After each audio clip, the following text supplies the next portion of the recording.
Viewers, welcome to my channel में आपका स्वागत है। मैं पिछले वीडियो में आपसे डिस्कस किया था जो बैकबोन है स्पीकिंग का, वह है आपका टेंस। माय डियर, तो obviously you understand my feeling that I express my feeling with you front of you, and today we discuss on topic present continuous tense.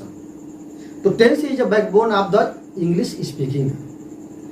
पहले तो मैं आपको कुछ वीडियो में बताया था कि प्रेजेंट टेंस का डिफिनेशन और प्रेजेंट टेंस क्या है, फिर उसको कितने डिवाइड किया गया है। उसके बाद मैं आपको बताया हूँ पिछले वीडियो में कि प्रेजेंट इंडेफिनिट टेंस, तो where we use present indefinite tense मैं कंप्लीटली वहां पर आपसे डिस्कस किया कि कहाँ हम यूज करेंगे, उसमें कुछ रूल्स है और वह क्या उसका स्ट्रक्चर है। ऑब्वियसली आज मैं आपसे डिस्कस करूंगा एक part, the part of present is present continuous tense. अब where we use present continuous tense in speaking any work, any action and an action going on at the time of speaking। आप देखें तो an action going on at the time of speaking, जहां पर कोई work जो है इस समय जारी हो रहा है, कोई एक्शन जो है वह क्या है, वो कार्य जो है इस समय जारी है, तो वहाँ ऑब्वियसली हम यूज करेंगे क्या, प्रेजेंट कंटिन्यूअस टेंस का। और प्रेजेंट कंटिन्यूअस क्या है, जो भी काम जारी है। डियर, तो मैं कुछ आपको बताने जा रहा हूँ। ऑब्वियसली आपको लर्न क्या करना है, आपको अंडरस्टैंडिंग क्या करना है, स्ट्रक्चर और कुछ रूल्स। स्ट्रक्चर में आप क्या है, स्ट्रक्चर में मैं यहाँ प्रोवाइड किया हूँ, मैं व्हाइट ब्लैक बोर्ड पे बनाया स्ट्रक्चर। स्ट्रक्चर में पहला क्या है, सब्जेक्ट। अब सब्जेक्ट के अनुसार अगर सिंगुलर सब्जेक्ट है तो हेल्पिंग वर्ब इज होगा, अगर प्लूरल सब्जेक्ट है तो हेल्पिंग वर्ब आर होता है, अगर केवल आई हो तो आई के साथ एम होता है। उसको शॉर्ट फॉर्म में जब आप स्पीक करेंगे तो आई के साथ जब एम लगता है तो वहाँ आई बोला जाता है, क्योंकि आई के साथ वो शॉर्ट फॉर्म आई एम, तो आई होता है। तो वहाँ हम अच्छा उसका वर्ब के बाद, अब वर्ब का बात करेंगे तो हेल्पिंग वर्ब के बाद आता है वर्ब, जो मेन वर्ब होता है। तो मेन वर्ब का हम कहाँ यूज करते हैं, मेन वर्ब वो हमेशा यूज करते हैं वर्ब या हेल्पिंग वर्ब के बाद, और नहीं तो आप मेन वर्ब ही सब्जेक्ट के बाद होता है। अगर जहाँ हेल्पिंग वर्ब नहीं है वहाँ मेन वर्ब होता है। अब मेन वर्ब का कौन सा फॉर्म यूज करेंगे और किस किस टेंस में यूज करेंगे वो मैं आपसे शेयर करूँगा। तो यहाँ सब्जेक्ट, उसके बाद हेल्पिंग वर्ब, फिर ईजेमार, उसके बाद मेन वर्ब का fourth form. We use fourth form of verb in continuous tense. हम फोर्थ फॉर्म कहाँ यूज करते हैं, कंटिन्यूअस में। किसी कंटिन्यूअस में जो तीनों टेंस है, प्रेजेंट, पास्ट और फ्यूचर, ऑब्वियसली हम वहाँ यूज करते हैं। ठीक है, और कहाँ फोर्थ करते हैं, फोर्थ पार्ट जो फोर्थ फॉर्म है वह ऑब्वियसली हम यूज करते हैं परफेक्ट कंटिन्यूअस में, क्योंकि वहाँ भी वर्ब का फोर्थ फॉर्म होता है। ओके माय डियर, अब चलते हैं।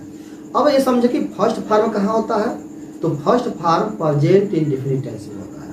वो भी कहाँ होता है, तो first form present indefinite tense के अफर्मेटिव सेंटेंस के किसके साथ, प्लूरल सब्जेक्ट के साथ।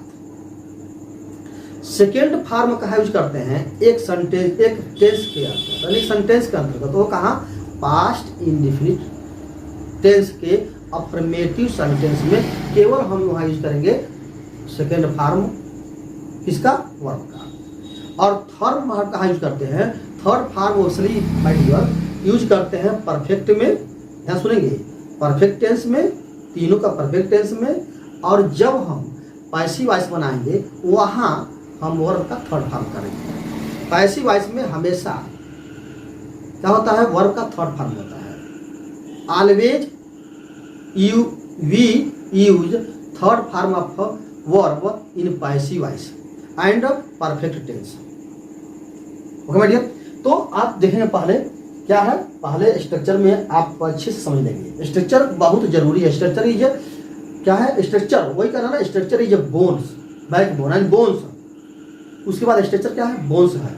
इसकी किसी भी चीज का बोन्स जो स्ट्रक्चर है, स्ट्रक्चर से ही शुरू होता है और उस पे ही अलग से, और जो स्ट्रक्चर होता है उसी पे क्या होता है? पूरे मकान या पूरे हम जो भी कहने उस पे स्ट्रक्चर पे ही डिपेंड होता है। इसलिए जरूरी है स्ट्रक्चर जानना। तो आप जान गए सब्जेक्ट, हेल्पिंग वर्ब, वर्ब का किसमें? कंटीन्यूअस टेंस में, वर्ब का फोर्थ फॉर्म, ऑब्जेक्ट और अदर वर्ब। ओके, क्या स्ट्रक्चर हो गया, वर्ड पावर हो गया और लिटिल ग्रामर हो गया।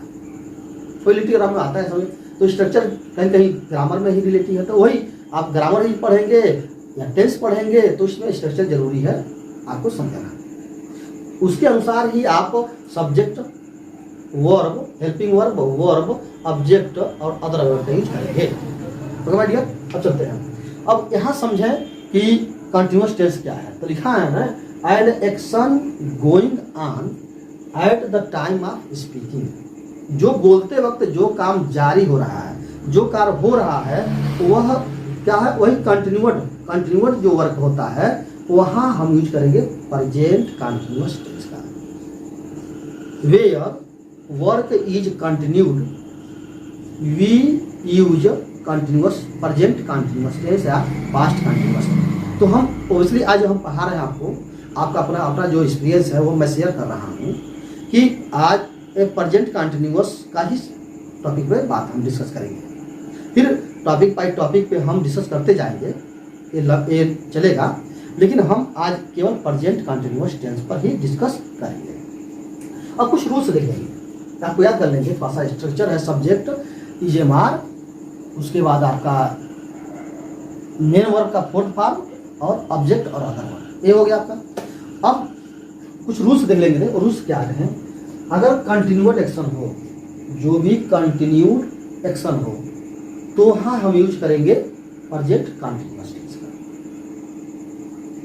ओके, सेकंड जो है वो है टेम्पोररी एक्शन। जहां पर अस्थायी वर्क है, जहां पर टेम्पोररी वर्क है, वहां हम यूज करेंगे प्रेजेंट कंटिन्यूअस टेंस का। ठीक है, उसके बाद देख लेते हैं नियरेस्ट फ्यूचर। कहीं कहीं वो दिखा रहा है कि नियरेस्ट फ्यूचर में, नियरेस्ट फ्यूचर, तो वहां भी हम यूज करेंगे प्रेजेंट कंटिन्यूअस टेंस का। और एक आता है इंटेंशन एक्शन, जहां पर इरादा हो, कुछ इरादा इंटेंशन एक्शन हो, वहां हम यूज करेंगे प्रेजेंट कंटिन्यूअस टेंस का। तो माय व्यूअर्स, आप देखें माय डियर कि मैं आपको एग्जाम्पल के माध्यम से और जितने यह रूल्स हैं, इस रूल्स पे मैं बता, और मैं ये चाहता हूं कि आप अफर्मेटिव, निगेटिव, इंटरोगेटिव और इंटरनेगेटिव आप बनाने की कोशिश करेंगे। तो आपने समझ लिया, आपने देख लिया। अब हम बात करने जा रहे हैं कि कंटिन्यूअड एक्शन क्या है। तो ऐसे प्रेजेंट कंटिन्यूअस टेंस का प्रयोग ऐसे कार्यों के लिए होता है जो कार्य क्या है? कंटिन्यूड हो, जारी हो, वहां हम यूज करेंगे प्रेजेंट कंटिन्यूअस टेंस का। और देख लेते हैं पहला क्या है। जैसे मान लीजिए हमें पहला हमको जानना है, अब देखिए एग्जाम्पल के माध्यम से, तो आपको दे आर प्लेइंग, चाहे लिख देंगे आप ही, यहाँ कंटिन्यूअड वर्क है। I am teaching you, I am teaching you, ये कंटिन्यूअड है। I am teaching you, I am teaching you, teaching you. आप पहले देख लेंगे, हम फोर्थ फॉर्म बताएंगे, लेकिन फोर्थ फॉर्म आप कहीं बुक से देख लेंगे भी और बताएंगे क्या है। अब सिंपल ये चीज है कि वर्ब के फर्स्ट फॉर्म में ही जोड़ देंगे, हो गया तो फोर्थ फॉर्म। वर्ब का सिंगल और फर्स्ट फॉर्म में, किसी भी फर्स्ट फॉर्म में, वर्ब का फर्स्ट फॉर्म में आई जोड़ देंगे तो हो गया फोर्थ फॉर्म।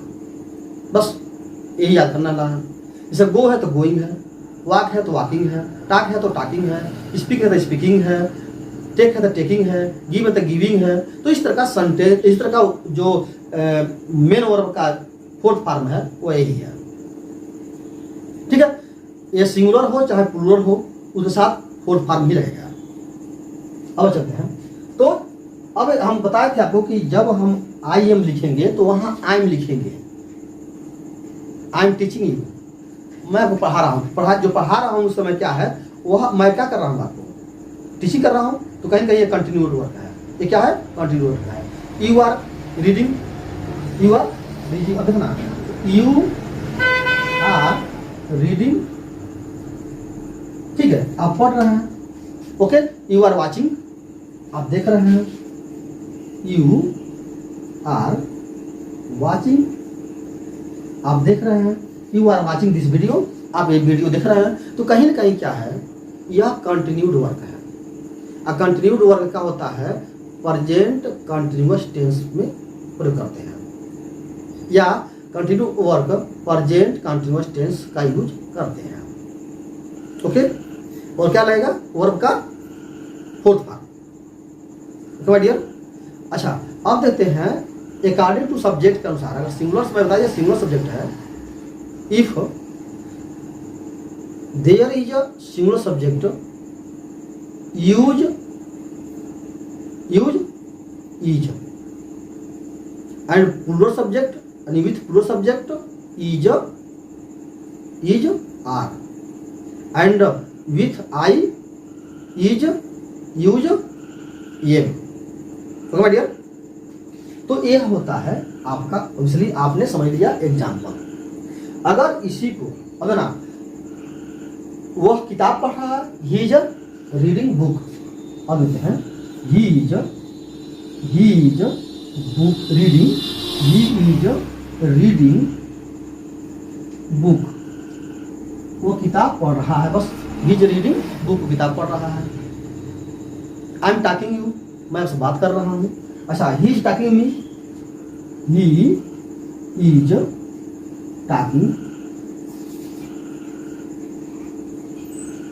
टॉकिंग मी, वो मुझसे बात कर रहा है।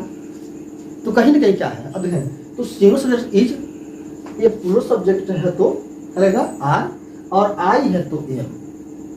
ठीक है, ओके। अब इसको आप निगेटिव बना सकते हैं। क्या कर सकते हैं, निगेटिव बना सकते हैं। क्या करना है, हेल्पिंग वर्ड के साथ ड्राफ्ट जोड़ देना है, बस यही तो हो गया।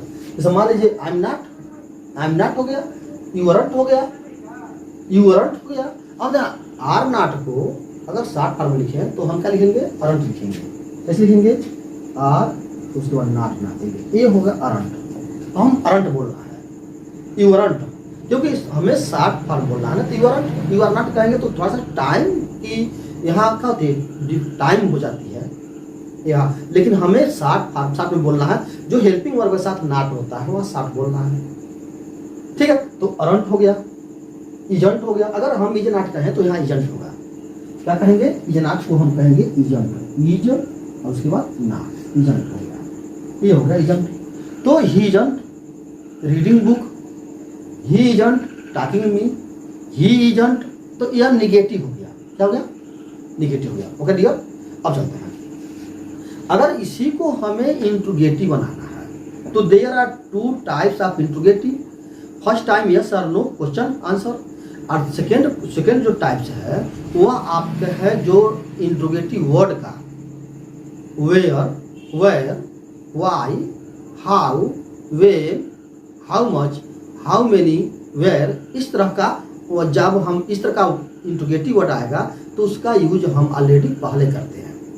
और जब यस और नो में आंसर आएगा वहाँ हेल्पिंग वर्ब पहले हम करते हैं। ध्यान सुनेगा, हेल्पिंग वर्ब कहाँ यूज करते हैं, तो हेल्पिंग वर्ब जब हम यस और नो में जब क्वेश्चन आएंगे वहाँ यूज करेंगे हेल्पिंग वर्ब का। लेकिन इसको छोड़कर जो इंट्रोगेटिव सेंटेंस आएगा तो वहाँ यूज करेंगे इंट्रोगेटिव वर्ड, उसके बाद करेंगे हेल्पिंग वर्ब, और फिर सब्जेक्ट, और फिर वर्ब का फोर्थ फॉर्म, और other object, other word. Okay my dear, इस तरह कुछ करें। सुनेंगे पहले, अगर कोचिंग आस्किंग क्वेश्चन हो, आंसर क्वेश्चंस हो तो वहाँ हेल्पिंग वर्ब के पहले हम करते हैं।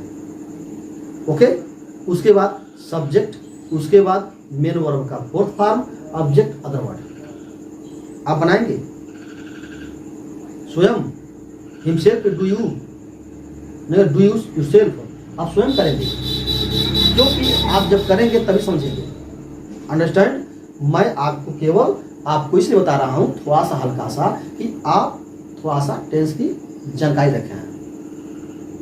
You know little about tense, little about tense. I am not come here, I indicate you कि सम आप जान लें किसके विषय में, टेंस के विषय में। फिर आपका ये जो आप जान लेंगे तो उस पर हम आपको क्या करेंगे, डिस्कस करेंगे। जो भी एनालिसिस किया जाएगा, न्यूज़पेपर हो चाहे आपका इंग्लिश स्पीकिंग हो, तो वहाँ यूज करेंगे हम थोड़ा सा लिटिल ग्रामर का। Okay my dear, my wish, I hope कि मैं यही चाह रहा हूँ, मेरी विश यही इच्छा है कि you also share me your thinking, your thought, I also share you with you our experience. Okay my dear, तो चलते हैं। तो यहाँ आर निगेटिव है तो अरंट हो गया। तो मैं किसे बता रहा हूँ, एक कंटिन्यूड एक्शन का, तो आप कर लेंगे। ठीक है, तो सेंटेंस आप जब इसको बना लेंगे, निगेटिव और निगेटिव आप बना लेंगे, इंटीग्रेटिव निगेटिव बना लेंगे, तो इस तरह का सेंटेंसेज आप बहुत से आप अपने मन में क्या करें, क्रिएट करें। You create many questions in your mind. Okay my dear, related to this topics. Okay, अब हम बात करेंगे इसका, तो टेम्परेरी एक्शन का। हम टेम्परेरी एक्शन काम करेंगे, वर्क करेंगे, बात करेंगे। तो we discuss on temporary action. Okay, तो टेम्परेरी एक्शन में कैसे सेंटेंस होता है वो देख लेंगे आप। तो निगेटिव अफर्मेटिव समझ लिए, निगेटिव समझ लिए, अब इंटीग्रेटिव निगेटिव भी समझ लेंगे आप, ले लिए आपने समझना और कोशिश करना।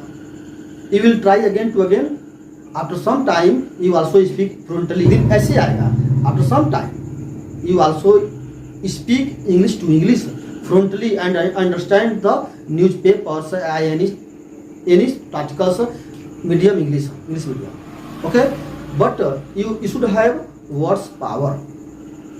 ओके माय डियर, अब चलते हैं। तो हम बात करते हैं टेम्पररी एक्शन का। And you join with me always, and you also speak English to English in heart, in mind, and express your feeling front to another's peoples या another's man. Okay my dear, तो my dear देखेंगे तो हम आप temporary action में कहाँ कहाँ use करेंगे। अब टेम्परेरी एक्शन माने क्या है, जो इस समय इसके इर्द गिर्द काम हो रहा है। जैसे आप कोई काम कर रहे हैं तो ये नहीं कि आप लगातार ही कर रहे हैं, मानो इस समय वो काम आपको चल रहा है।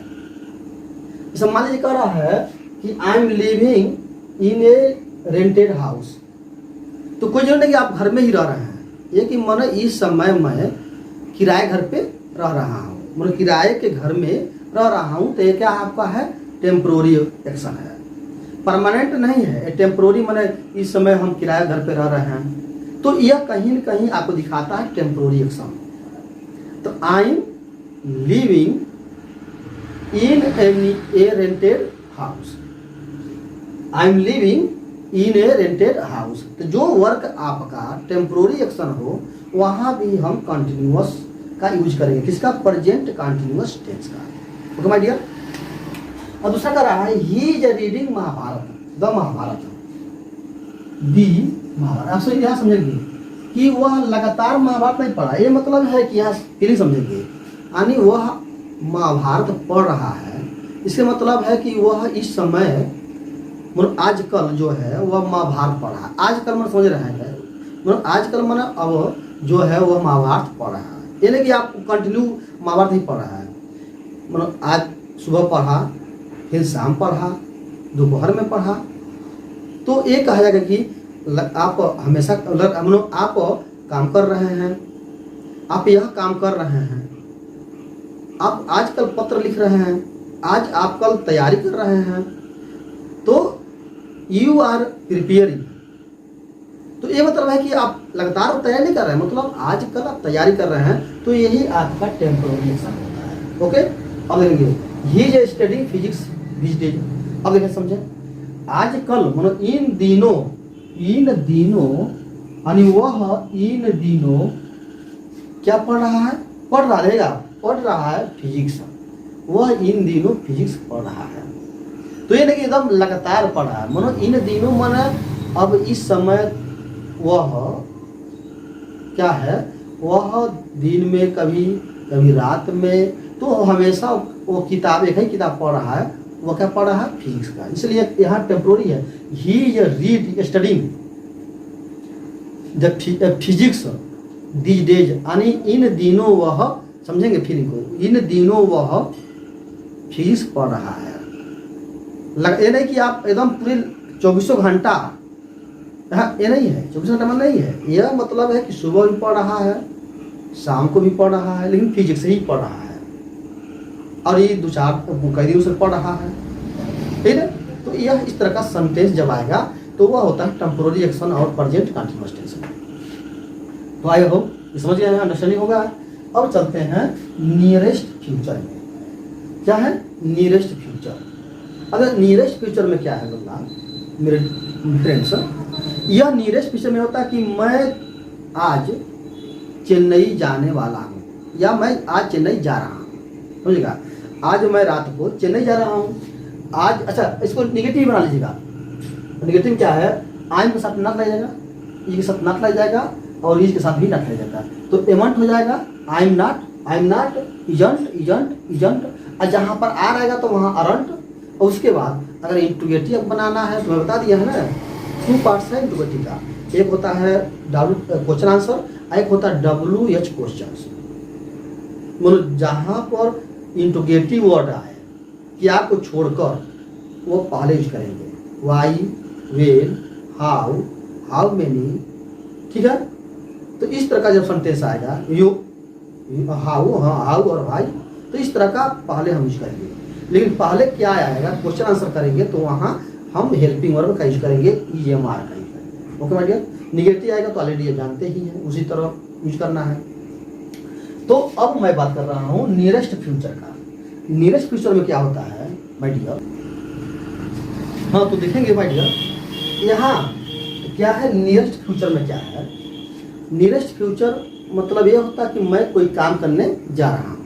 देखा he is going to Chennai tonight, मानो वह आज रात चेन्नई जा रही है। He is going to Chennai tonight, मानो वह आज रात चेन्नई जा रही है। या ऐसे भी कर सकते हैं कि वह आज रात चेन्नई जाएगी। 2 इसमें निकलता है जो फीलिंग है, यानी वह चेन्नई जाएगी या वह चेन्नई जा रही है। तो he is going to Chennai tonight, वो आज रात को चेन्नई जा रही है, समझ आएगा। तो इस तरह का फीलिंग, इस तरह का आता है नियरेस्ट फ्यूचर। नियरेस्ट बना यानी फ्यूचर में आ रहा है, लेकिन कहाँ कब बनता है, यानी वह जाएगी, वो चेन्नई आज रात चेन्नई जाएगी या आज रात चेन्नई जा रही है, ठीक है। He is going to home tomorrow, यानी वह कल, ध्यान, वह कल कहाँ जा रहा है, घर जा रहा है। तो या वह कल घर जाएगा, तो ये क्या है, न्यू या नियरेस्ट फ्यूचर दिखा रहा है। तो जब इस तरह का सेंटेंस आएगा तो किसमें बनेगा, प्रेजेंट कंटिन्यूअस में। किसमें बनेगा, प्रेजेंट कंटिन्यूअस टेंस में। तो इसलिए माय डियर आपको बहुत अच्छे से फीलिंग समझना है, यू अंडरस्टैंडिंग फीलिंग। अगर आपको फीलिंग नहीं आ रहा है, आपको यह समझ नहीं आ रहा है, नॉट अंडरस्टैंडिंग, तो आपका कहीं कहीं सेंटेंस गलत हो जाएगा। तो without feeling you not complete translate into English. Okay, तो या तो आप ये भी बोल नहीं सकते हैं, तो आप कहीं कहीं या जब हम बोलते हैं या हम डिस्कस करते हैं, कन्वर्सेशन करते हैं, तो किस पर डिपेंड होती है, फीलिंग पे। और फीलिंग जो होती है उससे ही सेंटेंस बनती है, और उस पर सेंटेंस बनाकर हम बोलते हैं, तो उसमें कोई जरूर नहीं कि हम ग्रामर यूज करें। हम तो अपनी फीलिंग बोल रहे हैं ना, जैसे आप जो बात कर रहे हैं तो कहीं कहीं फीलिंग है। और फीलिंग में क्या चाहिए, वर्ड, बस वर्ड ही मेन होता है। फिर लिटिल ग्रामर बता दिया, और इसमें थोड़ा सा चाहिए रीति जो हड्डी बताए हैं, जो बैकबोन है वो टेंस चाहिए कि हमें कब क्या बोलना है। ओके माय डियर, अब चलते हैं। तो जैसे अब वह घर जा रही है, कब जा रही है? कल। तो कल घर जा रही है या वो कल घर जाएगी। तो ये आपका हो गया नियरेस्ट फ्यूचर में।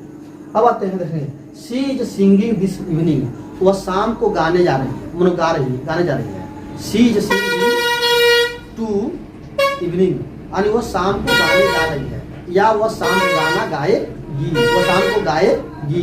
तो यह कहीं कहीं क्या होता है? नियरेस्ट फ्यूचर का एक्सप्रेस कर रहा है। यहाँ जो आपका है वह आपका नियरेस्ट फ्यूचर एक्शन है। समझ लिया? अब चलते हैं, अब आते हैं इंटेंशन एक्शन। तो इंटेंशन एक्शन कहाँ यूज करते हैं? तो मैं बताया हूँ, एक इंटेंशन यूज करते हैं हम कहाँ पे? प्रेजेंट इंडेफिनिट में। एक इंटेंशन एक्शन जब हम यूज करते हैं वह करते हैं प्रेजेंट कंटिन्यूअस में। जैसे ध्यान सुनिए, he is going to see his friend father in law, यानी वह अपने ससुर से मिलने जा रहा है। तो क्या उसका कहीं कहीं उसका इंटेंशन, इरादा है कि हम कहीं कहीं अपने फादर इन लॉ से मिल जाए। ओके, तो अब यहाँ he is going to see father in law, यानी वह अपने फादर इन लॉ से मिलने जा रहा है। दूसरा क्या है? He is going to die, वो मरने जा रहा है। तो क्या है इसका? कहीं न कहीं इंटेंशन है, या इसे हम कहते हैं लाइवलीहुड कर सकते हैं, इसको लाइवलीहुड कर सकते हैं। तो इस तरह का आपको समझ में आया है? इस तरह का आप समझे। अगर इसका निगेटिव बना तो इजंट, अरंट, एमंट यूज कर देंगे। आपको इंट्रोगेटिव बनाना है, क्वेश्चन अगर आस्किंग क्वेश्चन करना है, क्वेश्चन आंसर, तो ईजेएमआर पहले यूज करेंगे, फिर सब्जेक्ट, फिर मेन वर्ब का fourth form, object, other word और क्वेश्चन मार्क। अगर डबल क्वेश्चन यूज करेंगे तो वहां हम इंट्रोगेटिव वर्ड करेंगे, इसका करेंगे, फिर हेल्पिंग वर्ब, ईजेएमआर, और फिर सब्जेक्ट, फिर मेन वर्ब का fourth form, object, other word. Okay my dear, तो आई होप आपको बहुत अच्छे से ये समझ में आया होगा। और यह देखने के बाद, मेरे वीडियो को देखने के बाद, आप कम से कम नियर अबाउट आपको 50 सेंटेंस क्या करना है? ट्रांसलेट करना है। किससे related to present continuous tense. तो एक्चुअली आप जान गए होंगे कि हमारे इरादा क्या है, और my intention is that you also speak English to English after some days. Okay my dear, फिर मिलेंगे हम नेक्स्ट। Thank you. अगर मेरे वीडियो को आपको अच्छा लग रहा है तो क्या कर देंगे? सब्सक्राइब कर देंगे, मेरे चैनल का कर देंगे, सब्सक्राइब कर देंगे और शेयर कर देंगे। कहाँ पे? तो एमंग योर फ्रेंड्स। और कमेंट, अगर आपको किस तरह का यह फीलिंग हुआ तो कमेंट में लिखकर जरूर बताएंगे, ठीक है? और सब्सक्राइब कर देंगे तो बात ही क्या है, फिर तो आप हमसे जुड़ जाएंगे और हम आपसे जुड़ जाएंगे।